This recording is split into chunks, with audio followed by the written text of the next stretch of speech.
Shalom adik-adik semuanya, puji nama Tuhan. Pagi hari ini kita boleh kembali bersyukur di hadapan Tuhan karena Tuhan masih memberikan kesempatan bagi kita untuk bisa memuji, memuliakan nama Tuhan, dan terlebih belajar akan kebenaran firman Tuhan. Pagi hari ini sebelum kita mulai, mari kita satukan hati kita di dalam doa. Selamat pagi ya Tuhan, selamat pagi Yesus, kami bersyukur pagi hari ini kami boleh kembali datang di hadapan-Mu. Terima kasih Tuhan buat pemeliharaan-Mu yang sempurna di dalam hidup kami. Kami ada pagi hari ini Tuhan, itu semua karena kasih setia-Mu yang luar biasa. Bapa, kami rindu Tuhan, bersama-sama Tuhan untuk memuji, memuliakan nama-Mu. Terlebih juga kami boleh belajar akan kebenaran firman Tuhan.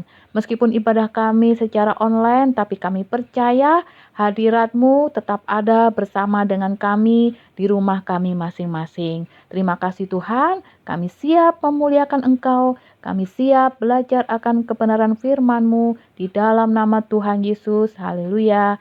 Amin. Di dalam dunia ada dua jalan, lebar dan sempit. Mana kau pilih? Yang lebar api, jiwamu mati. Tapi yang sempit, Tuhan berkati.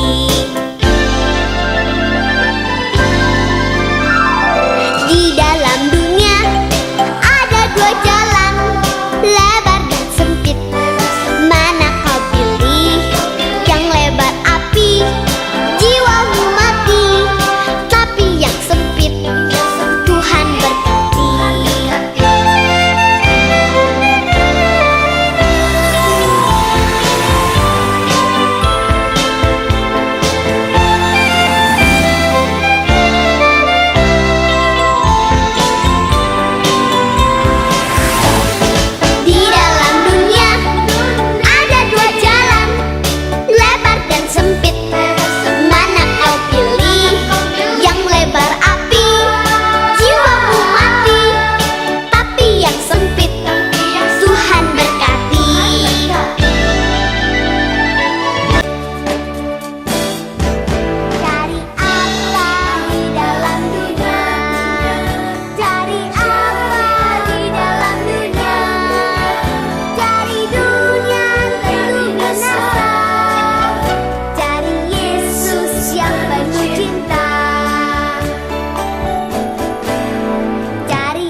Pagi ini kita akan kembali belajar akan kebenaran firman Tuhan melalui pelajaran kita dengan judul Allah memberi kita kekuatan untuk bertobat.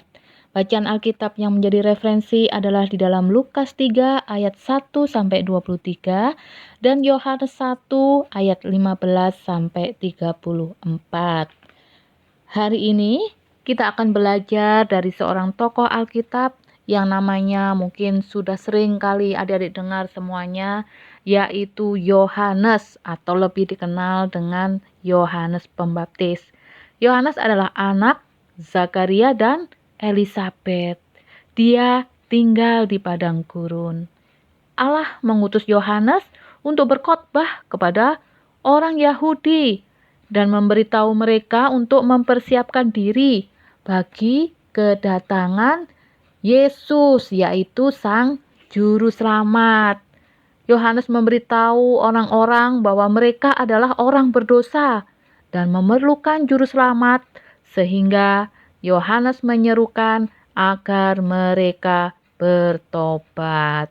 Bagaimana cerita selanjutnya? Yuk, mari kita simak video berikut ini. Yohanes Pembaptis memakai baju bulu unta, sabuk kulit, juga makan belalang dan madu hutan.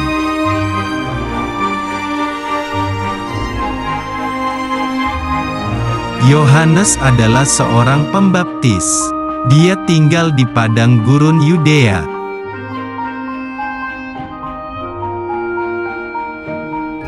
Yohanes berseru agar semua orang bertobat karena kerajaan sorga sudah dekat.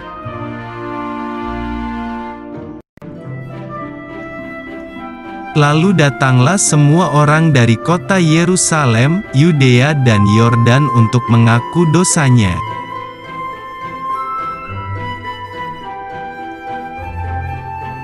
Maka datanglah Tuhan Yesus ke sungai Yordan untuk bertemu Yohanes Pembaptis.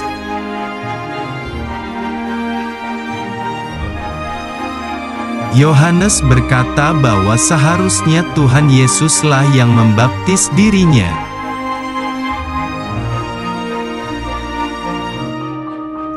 Tuhan Yesus berkata bahwa dia harus dibaptis sesuai perintah Allah Bapa.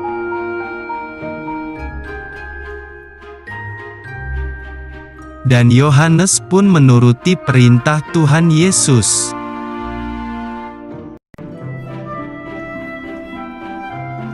Tuhan Yesus ditenggelamkan di air sebentar saja.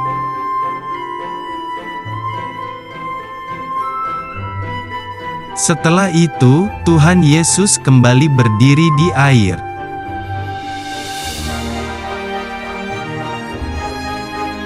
Lalu Tuhan Yesus segera keluar dari air.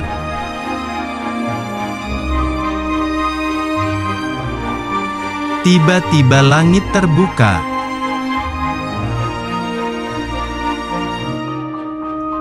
Turunlah Roh Allah dari sorga dalam bentuk burung merpati ke atas Tuhan Yesus.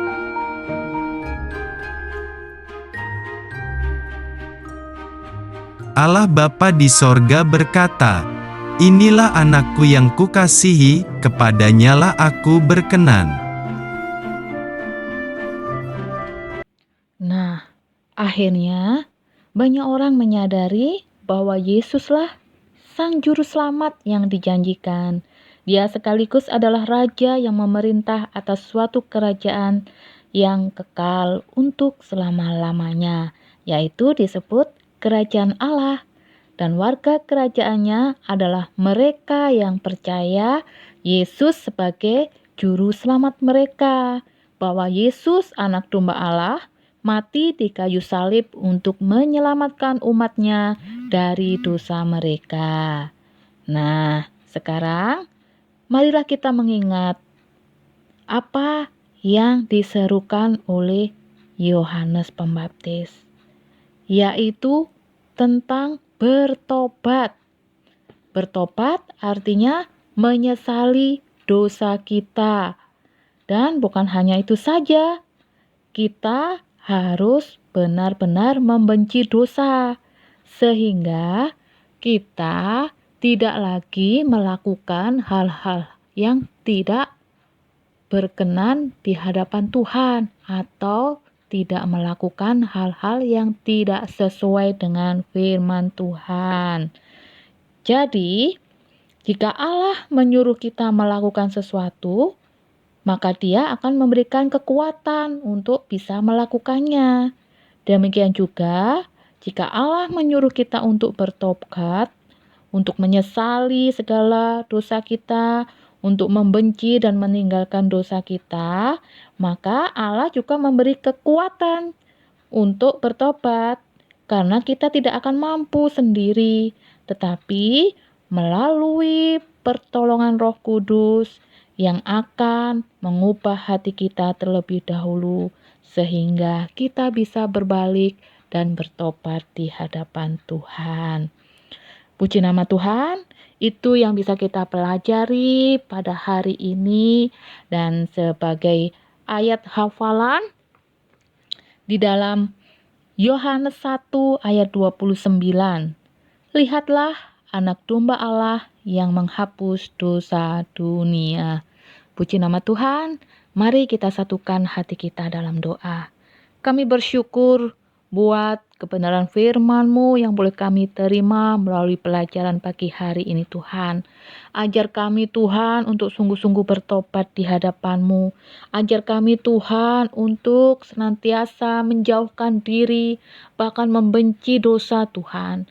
Sehingga kami tidak lagi melakukan hal-hal yang tidak berkenan di hadapan-Mu. Kami tahu kami tidak mampu jika sendirian, tetapi Roh Kudus-Mu yang menjadi penolong kami, itu yang akan memampukan kami untuk kami boleh hidup sesuai dengan kehendak-Mu. Terima kasih Tuhan, kami bersyukur buat hari ini, kami bersyukur buat firman Tuhan bagi hari ini. Kami percaya Tuhan, semakin hari kami boleh semakin mengerti bahwa Engkau Allah yang sungguh luar biasa di dalam hidup kami. Engkau yang menjadi juru selamat kami, Engkau yang menjadi kekuatan dan pengharapan kami. Terima kasih Tuhan, dalam nama Tuhan Yesus, kami akhiri ibadah sekolah minggu pagi hari ini hanya di dalam nama Tuhan Yesus Kristus. Haleluya. Amin.